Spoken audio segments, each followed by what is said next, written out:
പത്തനംതിട്ടയിൽ മഴയ്ക്ക് നേരിയ ശമനം. എന്നാൽ ആറന്മുള നെല്ലാട് ഇപ്പോഴും വെള്ളം ഇറങ്ങിയിട്ടില്ല. ഒറ്റപ്പെട്ട നിലയിലാണ് പ്രദേശം.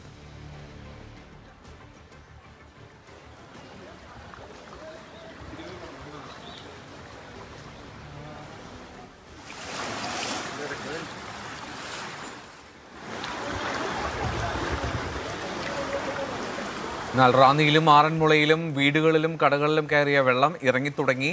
ശുചീകരണ പ്രവർത്തനങ്ങൾ തുടരുകയാണ്. പമ്പാ നദിയിലും അച്ചൻകോവിൽ നദിയിലും ജലനിരപ്പ് കുറഞ്ഞത് ആശ്വാസമാണ്.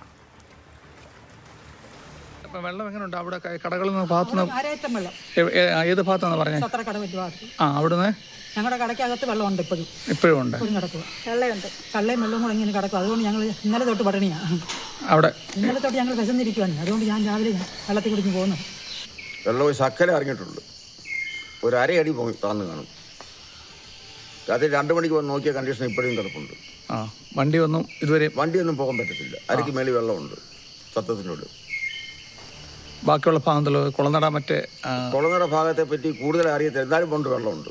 അങ്ങോട്ടുണ്ട്. ചടങ്ങുകൾക്കൊന്നും പോകാൻ പറ്റത്തില്ല. ജലനിരപ്പ് താഴ്ന്നെങ്കിലും ജാഗ്രത തുടരണമെന്നാണ് ജില്ലാ ഭരണകൂടത്തിന്റെ നിർദ്ദേശം. ആറന്മുളയ്ക്ക് കൂടുതൽ ശ്രദ്ധ കൊടുക്കുമെന്ന് മന്ത്രി PC വിഷ്ണുനാഥ് പറഞ്ഞു. വിവരങ്ങളുമായി ശശി നാരായണൻ. ശശി, ഈ റാന്നി ആറന്മുള മേഖലയാണ് ഈ കഴിഞ്ഞ ദിവസം ഏറ്റവും കൂടുതൽ വെള്ളക്കെട്ട് അനുഭവപ്പെട്ടത്, ബുദ്ധിമുട്ട് നേരിട്ടത്. എന്താണ് ഇതിനൊരു പരിഹാരമായി കണക്കാക്കുന്നത്? കഴിഞ്ഞ ദിവസം ഉണ്ടായ ശക്തമായ അതിതീവ്ര മഴയിൽ റാന്നിയും അതുപോലെ തന്നെ ആറന്മുളയുമാണ് ഏറ്റവും കൂടുതൽ ദുരിതങ്ങൾ ഉണ്ടായത്. ആ പ്രദേശത്ത് ഏറ്റവും കൂടുതൽ വെള്ളപ്പൊക്ക ഭീതി ഉണ്ടായിരുന്നു. അതുപോലെ സമാനമായി 2018 പ്രളയത്തിന് സമാനമായി റാന്നി പൂർണ്ണമായും മുങ്ങുന്ന സ്ഥിതിയിലേക്ക് എത്തി. എന്തായാലും റാന്നിയിൽ പമ്പയാറ്റ് ജലനിരപ്പ് വെള്ളം കൂടിയതോടെയാണ് റാന്നിയിൽ ഇത്തരത്തിൽ വെള്ളപ്പൊക്കം ഉണ്ടായത്. പക്ഷേ റാന്നിയിൽ വെള്ളം പൂർണ്ണമായി നീക്കം ചെയ്തിട്ടുണ്ട്. എന്തായാലും അത് ഈ നദിയിലെ ജലനിരപ്പ്, പമ്പയാറ്റിലെ ജലനിരപ്പ് കുറഞ്ഞതോടെ തന്നെ റാന്നിയിലെ വെള്ളം പൂർണ്ണമായി ഒഴുകി മാറിയിട്ടുണ്ട്. പക്ഷേ അതേസമയം റാന്നിയിലുള്ള ദുരിതങ്ങൾ ഒഴിയുന്നില്ല.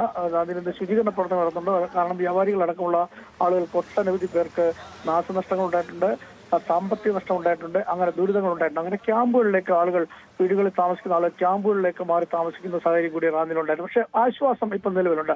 അതിന് പ്രധാന കാരണം രാവിലെ മുതൽ ഇന്നും രാത്രിയും ഇന്നും മഴ പെയ്യാതിരിക്കുന്നതാണ് വളരെ ആശ്വാസകരമായ കാര്യം. മലയോര മേഖലകളിലും മഴ ഇപ്പോൾ പെയ്യുന്നില്ല. അത്തരം ഒരു സാഹചര്യം ഉള്ളതുകൊണ്ടാണ് റാന്നിയിൽ നിന്നും ഇത്തരത്തിൽ ഒരു ആശ്വാസ വാക്ക് നമുക്ക് ലഭിക്കുന്നത്, അല്ലെങ്കിൽ അവിടെ നൽകാൻ കഴിയുന്നത്.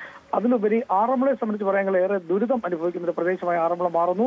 കാരണം റാന്നിയിലെ വെള്ളം ഒഴുകി ചെല്ലുന്ന ആറന്മുളയാണ്, താഴ്ന്ന പ്രദേശമാണ്. അതുകൊണ്ട് തന്നെ ആറന്മുളയിലെ മല്ലപ്പുഴശ്ശേരി, തോട്ടപ്പുഴശ്ശേരി, അതുപോലെ തന്നെ നെല്ലാട് തുടങ്ങിയ മേഖലകളിലൊക്കെ എഴിക്കാട് കോളനി അടക്കമുള്ള പ്രദേശങ്ങളിൽ ഈ വെള്ളക്കെട്ട്, വലിയ രീതിയിലുള്ള വെള്ളക്കെട്ട് അനുഭവപ്പെടുന്നു.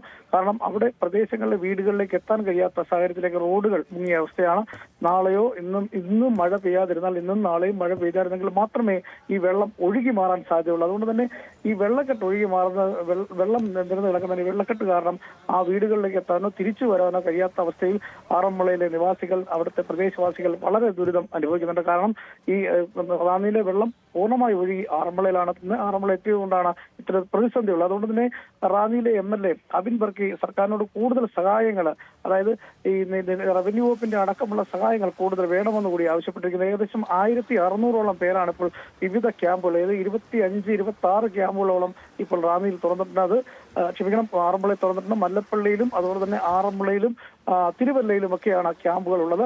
ആ ക്യാമ്പുകളിലേക്ക് ഈ വീടുകളിൽ ഈ ഒറ്റപ്പെട്ടു പോയ ആളുകളെ ഇന്നലെ തന്നെ കൃത്യമായി എത്തിക്കുകയും ചെയ്തിട്ടുണ്ട്. ഇനിയും വീടുകളിൽ നിന്നും ആളുകൾ ഇത് ഒരുപക്ഷെ ഇന്ന് മഴ പെയ്താൽ ഒറ്റപ്പെട്ടു പോകുന്നുള്ള പ്രതീക്ഷയുള്ള ആളുകളെ കൂടി മാറ്റി ഈ ക്യാമ്പുകളിൽ എത്തിക്കുന്ന നടപടികൾ കൂടി നടന്നുകൊണ്ടിരിക്കുകയാണ്. അതേസമയം കൊല്ലത്ത് നിന്ന് ഉള്ള ബോട്ടുകളും ഈ ഈ മലയോര വാസികൾക്ക് വേണ്ടിയുള്ള രക്ഷാപ്രവർത്തനം എത്തിയ ബോട്ടുകളും അതുപോലെ തന്നെ ഒട്ടവഞ്ചികളും NDRF സംഘവും ആറന്മുള ക്യാമ്പ് ചെയ്യുന്നുണ്ട്. ഒരുപക്ഷെ മഴ പെയ്താൽ, ഒരുപക്ഷെ ഏതെങ്കിലും തരത്തിൽ ഒരു അപകടമുണ്ടായാൽ ഉടനടി രക്ഷാപ്രവർത്തനം നടത്താൻ വേണ്ടി ദുരന്ത നിവാരണ അതോറിറ്റിയുടെ നിർദ്ദേശപ്രകാരം NDRF സംഘവും ഈ ബോട്ടുകളുമായി ഉള്ള ആളുകളും ഒപ്പം ഈ കുട്ടവഞ്ചി അടക്കമുള്ള സംവിധാനങ്ങളും ആറന്മുളയിലുണ്ട്.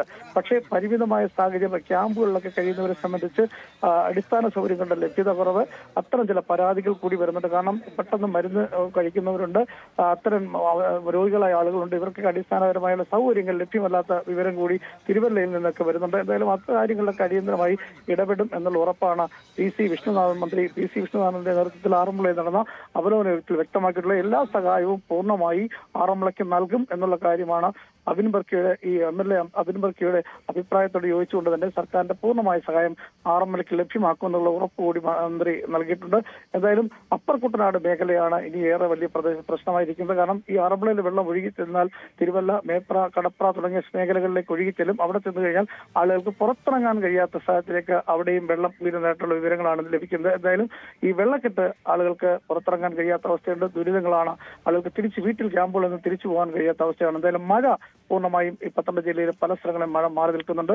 ഏകദേശം തെളിഞ്ഞ കാലാവസ്ഥയുമുണ്ട്. ഇത് ഇന്നും നാളെയും തുടർന്നെങ്കിൽ മാത്രമേ ആളുകൾക്ക് തിരിച്ച് വീടുകളിലേക്ക് എത്താൻ കഴിയുള്ളൂ. ആറന്മുളയിലെ വെള്ളം തിരികെ പമ്പയാറിലേക്ക് ഇറങ്ങാൻ കഴിയുള്ളൂ.